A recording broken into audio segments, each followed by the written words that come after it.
Ajo që di dhe është e sigurt është që kjo djegje ka shkak, nuk është ra rrufeja.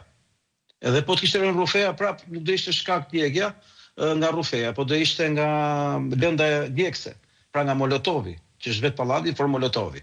Kështu janë të gjitha pallatet dhe ato që s'janë djegur ende dhe këto që edhe ky që u doq. Banorët kanë 3 alternativa. Alternativa e parë, që është më e rëndësishme nga të gjitha, është bëjnë një kërkesë zyrtare shtetit që ta zgjidhë këtë problem. Ç'kuptim ta zgjidhë shteti? Shteti shpërgjese, ai shkaktoi zjarrin. Sepse me veprimet dhe mosveprimet e veta, prodhoi pikërisht të fatkeqësi që ndodhi dje. Por që për fat të mirë spati humbje jetësh dhe dua të përfitoj nga ky moment që të falenderoj nga zemra për atë punë të mirë dhe i respektoj tej mase ata herojnë që hypën më shkallëve duke rrezikuar jetën apo dash nga jashtë, dash nga brenda, se kanë rrezikuar jetën të gjithë ata që janë futur deri aty. Ne e pam se si një hero la jetën dikur në një qendër tregtare në Bodrum e saj për shpëtuar jetën e njerëzve, apo jo, mbani. Absolutisht. Arjan Sala. Dhe Arjan Sala, si s'po vite emri, që e nderojmë gjithmonë. Edhe dje, kur kanë parë ata policët komandanti që hypte, kuptoj që ata janë të pafajshëm në gjithë të histori, madje janë ata që sakrifikuan. Problemi është që nesër ata mund të sakrifikohen përsëri dhe mund mos shpëtojnë.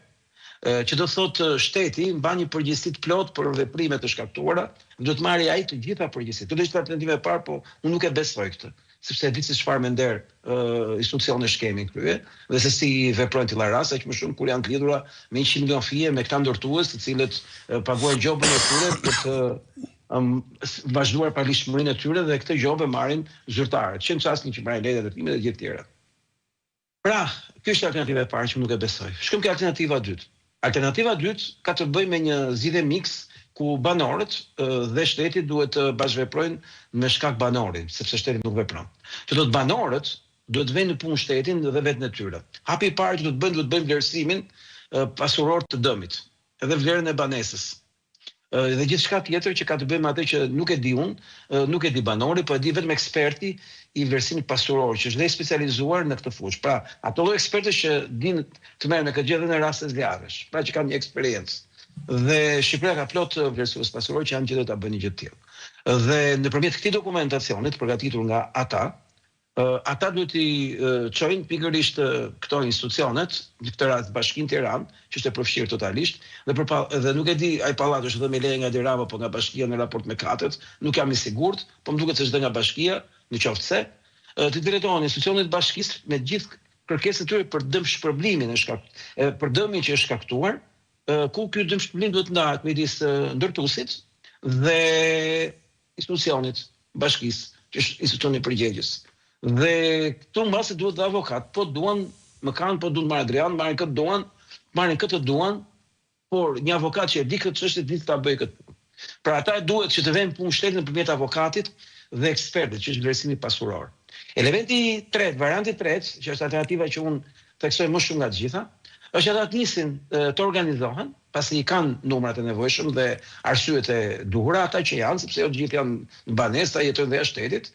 Ju e dini që një pjesë e apartamenteve rimbosh gjithmonë në Shqipëri, ata që munden të organizohen bashkarisht dhe të nisin një padi kolektive.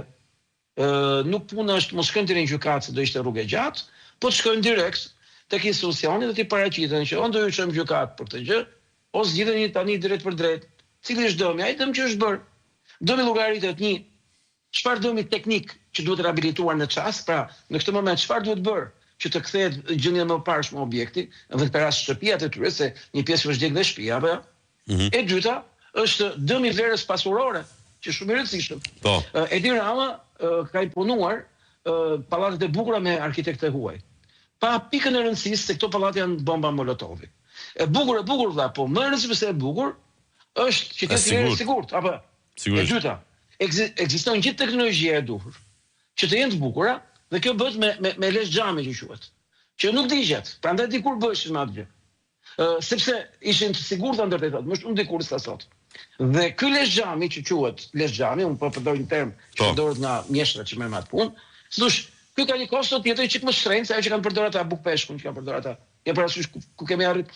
Dhe në këtë moment banorët të organizuar e kanë shumë kollaj ndërmjet një avokati që të veprojnë. Kjo ishte çështja për ata që u ka ndodhur fatkeqësia.